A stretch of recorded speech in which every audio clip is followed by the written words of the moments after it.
Hello everyone, welcome back to Hanshu's world అండి. చాలా gap వచ్చింది మధ్యకాలంలో. సో ఈరోజు ఒక మంచి టేస్టీగా ఉండే చికెన్ ఫ్రై అయితే చూపించేస్తున్నాను.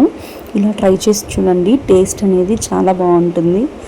అటు డ్రై కాదు, కొంచెం గ్రేవీ టైప్లో అయితే వస్తుంది. ఫుల్ గ్రేవీ కాదు, సెమీ గ్రేవీ. సో ప్రాసెస్ అయితే చూసేద్దాం. ముందుగా మనము ఒక పెద్ద సైజ్ ఆనియన్ తీసుకొని నేను చూపించిన విధంగా చిన్న చిన్న పీసెస్గా అయితే కట్ చేసుకోండి. ఈ విధంగా అయితే సన్నగా ముక్కలు అయితే కట్ చేసుకోవాలి. ఇప్పుడు దీంట్లోకి కొంచెం టేస్ట్కి, కొంచెం స్పైస్ కోసం కూడా 2 పచ్చిమిరపకాయలు నేను చూపించిన విధంగా క్రాస్ మెథడ్లో అయితే ఇలా కట్ చేసి పక్కన అయితే పెట్టేసుకున్నాను.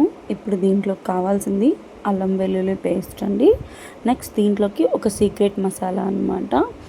దాల్చిన చెక్క, స్టార్ పువ్వు, యాలకులు, టొమాటో, పచ్చిమిర్చి, కొత్తిమీర ఇవన్నీ కలిపి బాగా మిక్సీకి పేస్ట్ చేసి పక్కన పెట్టుకోవాలి. నెక్స్ట్ ఒక 1/2 అవర్ ముందు చికెన్ని ఉప్పు, కారం, పసుపు వేసి కలిపి పక్కన పెట్టేసుకోవాలి.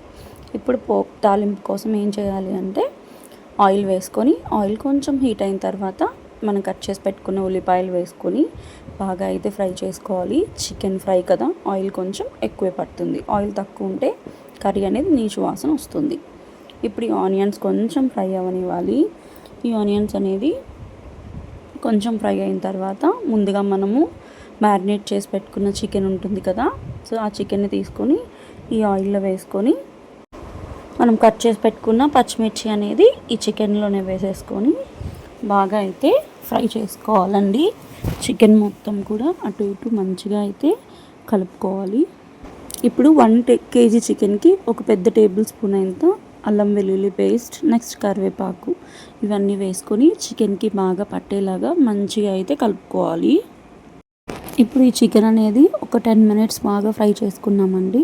సో ఇది కొంచెం కుక్ అయిపోయింది. ఇప్పుడు దీంట్లోకి మనం ప్రిపేర్ చేసుకున్న సీక్రెట్ మసాలా అని చెప్పాను కదా, ఈ పేస్ట్ అనేది దీంట్లోకి యాడ్ చేసుకోవాలి. ఈ చికెన్ ఫ్రైకి టేస్ట్ అనేది ఈ పేస్ట్లోనే ఉంటుందండి. సో కారం తినేవాళ్ళు కొంచెం చిల్లీ పౌడర్ యాడ్ చేసుకోవచ్చు. స్పైస్ తక్కువ తినే వాళ్ళకి ఈ పేస్ట్ అయితేనే సరిపోతుంది. ఇప్పుడు ఈ విధంగా పేస్ట్ మొత్తం చికెన్కి పట్టేలాగా అటు ఇటు మంచిగా అయితే కలుపుకోవాలి. కలుపుకున్న తర్వాత ఒక 10 to 15 minutes మీడియం ఫ్లేమ్లో పెట్టేస్తే ఇలా వాటర్ అనేది చికెన్లో నుంచి అయితే బాగా అయితే రిలీజ్ అయిపోతుంది.